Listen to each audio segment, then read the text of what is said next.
कृष्णामाई महोत्सवासाठी दिलेल्या आर्थिक मदतीच्या आश्वासनेची अद्याप पूर्तता न झाल्याने संतप्त झालेल्या कृष्णामाई महोत्सव समिती, शिवसेना पक्ष व विविध सामाजिक संघटनांच्या वतीने गुरुवारी सांगलीत कृष्णा नदी पात्रामध्ये जलसमाधी आंदोलन करण्यात आले।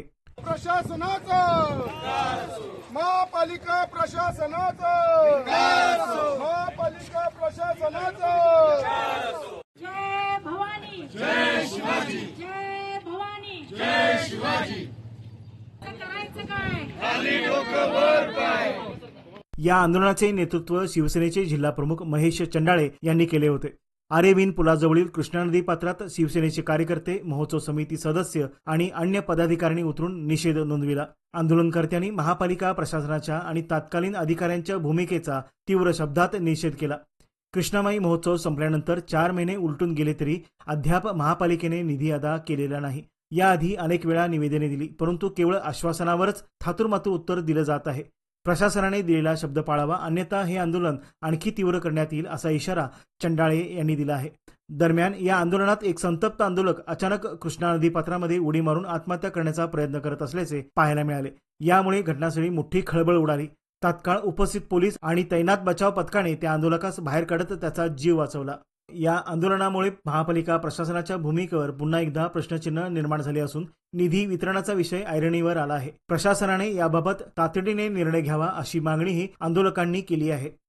फेब्रुवारी महिन्यामध्ये सांगली कृष्णामाई सरकारी घाट या ठिकाणी आयोजित कृष्णामाई महोत्सव 2025 मोठ्या उत्साहानं या ठिकाणी असलेल्या सर्व पंचकृषीतल्या संप्रदाय, सर्व नागरिक व सर्व साधू संतांनी एकत्रित येऊन कृष्णामाईच्या घाटावर मोठ्या उत्साहात साजरा केला।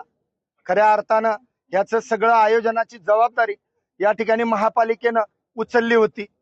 त्यामध्ये कृष्णामाई महोत्सव समिती व सांगली गणपती पंचायत संस्थान सांगली, परंतु या ठिकाणी महापालिकेनं या ठिकाणी आलेला जो खर्च आहे त्याचा जो देणं आहे, या ठिकाणी ज्या ज्या लोकांनी मंडप, लाइटिंग, जनरेटर, मॅटिंग या ठिकाणी ज्या ज्या पद्धतीचा आलेला खर्च आहे तो देण्याचा बिल अदा करण्याची जबाबदारी ही महापालिकेची होती, परंतु महापालिकेने या ठिकाणी केलं नाही।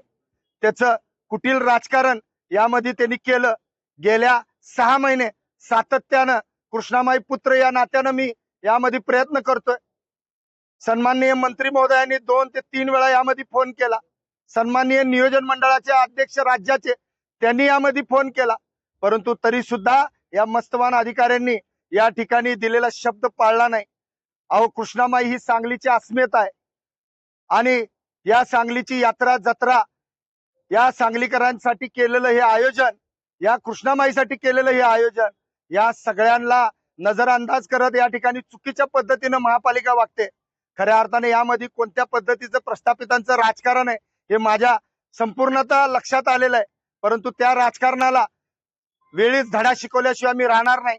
या आंदोलनाच्या माध्यमातून मी त्या सगळ्यांना हा निरोप देऊ इच्छितो की तुम्ही पडद्यामागे राहून ही जी काही षडयंत्र केली ती पडद्या पुढे येऊन तुमचा पडदा फाश केल्याशिवाय मी राहणार नाही। ज्या कार्यक्रमाच्या वेळी तत्कालीन आयुक्त होते त्यांनी मला सांगितलं की या कार्यक्रमाला 25 लाख रुपये देतो। नंतर बैठकीला सांगितलं की एवढा निधी महापालिकेकडे नाहीये, परंतु तुमच्या सगळ्यांच्या लक्षात आणू इच्छितो की त्याच काळामध्ये त्यांनी त्यांच्या बंगल्यावर जे 2 वर्षासाठी 3 वर्षासाठी त्यांना मिळते त्याच्यावर 2.25 कोटी रुपये त्यांनी खर्च केले। हे कुणाच्या बापाचे पैसे त्यांनी वापरले हे त्यांनी जिथं कुठं असतील तिथून सांगावं। खऱ्या अर्थानं कृष्णामाईला ज्या ज्या अधिकाऱ्याने विरोध केला त्या सगळ्यांचा कार्यक्रम या माझ्या कृष्णामाईनं केलेला आहे। खऱ्या अर्थानं या राजकारण्यांना पण मला सांगायचंय की आता वेळ तुमची आहे। तुम्ही ज्या ज्या लोकांनी यामध्ये राजकारण केलं तुमचाही कार्यक्रम निश्चित ही कृष्णामाई करेल।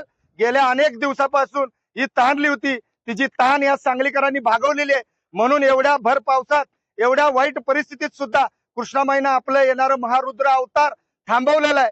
परंतु तुम्ही वेळेत यामध्ये योग्य निर्णय घेतला नाही तर ती त्याचा रुद्र अवतार तुम्हाला दाखवल्याशिवाय राहणार नाही।